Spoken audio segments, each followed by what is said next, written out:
Welcome to the Podkey summary of Secure Your App, Mitigate Risks to Agentic Features from WWDC 2026. Today's big theme is AI agents getting useful enough to do real things and risky enough that the security details really matter.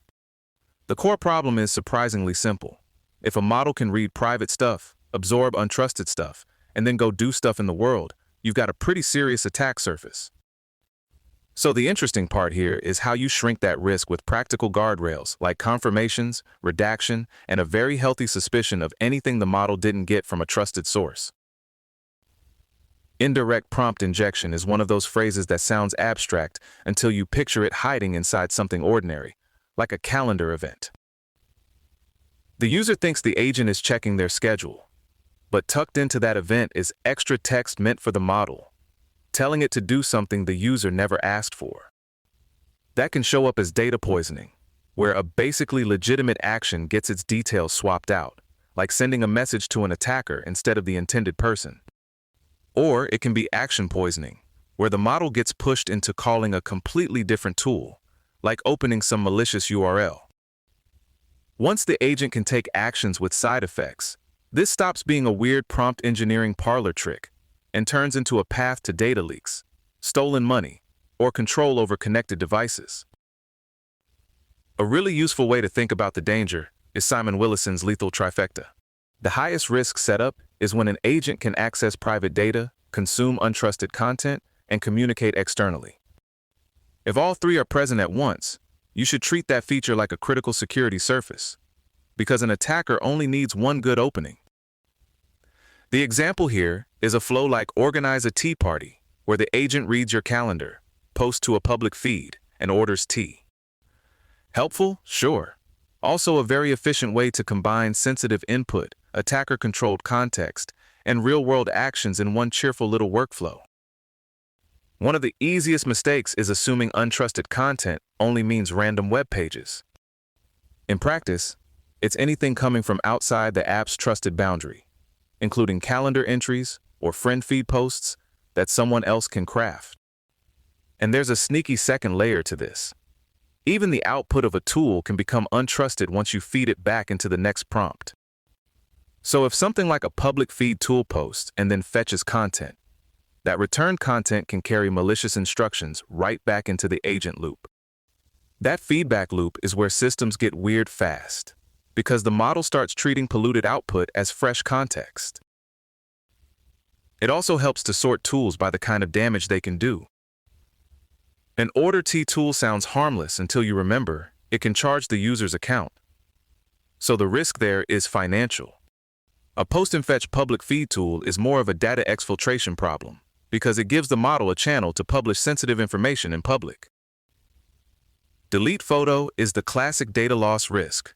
And if there's no undo, that gets painful quickly. Even a low-risk tool like a brewing timer can be abused in smaller ways, like stuffing malicious text into timer labels and hoping it comes back around later. The mitigation story here is pretty grounded. Start with deterministic controls, then add probabilistic ones on top.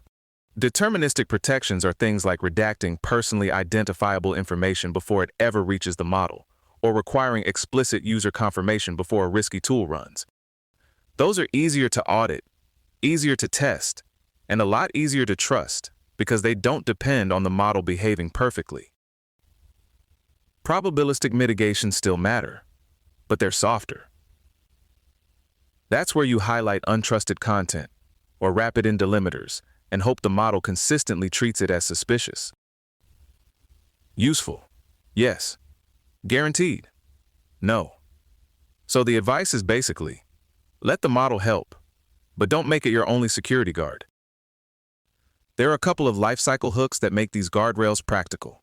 An EN tool call modifier intercepts every tool invocation before it executes, and if it throws an error, the action simply doesn't happen. That makes it a very clean place to enforce confirmation for anything risky, especially tools that spend money, delete data, or send information outward. Then there's .history transform, which runs before each inference pass. That's where you can redact PII, or wrap untrusted segments in delimiter tags.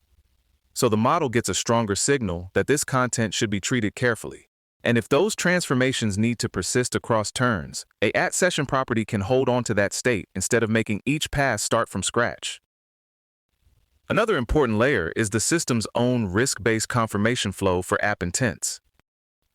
Each intent inherits risk metadata from its schema, so something like deleting assets is already marked as destructive. The system then combines that with the current device state to calculate a dynamic risk score, and if the score crosses a threshold, the user gets prompted to confirm. If they decline, the intent is aborted. Simple, clear, and exactly the kind of friction you want in the right place. Developers can make that stricter with an authentication policy, but they can't weaken it below the schema's minimum, which is a nice built-in safety net. That matters even more on the lock screen, because high-risk intents can require the device to be unlocked before they run.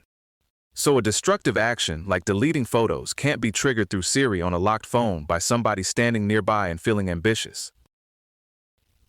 The broad lesson here is that agent security isn't one magic filter. It's careful boundaries, explicit confirmations, and assuming untrusted input will eventually show up wearing a friendly disguise. And if your AI assistant wants to organize a tea party, maybe first make sure it can't also leak your calendar and buy 12 tins of oolong on your credit card.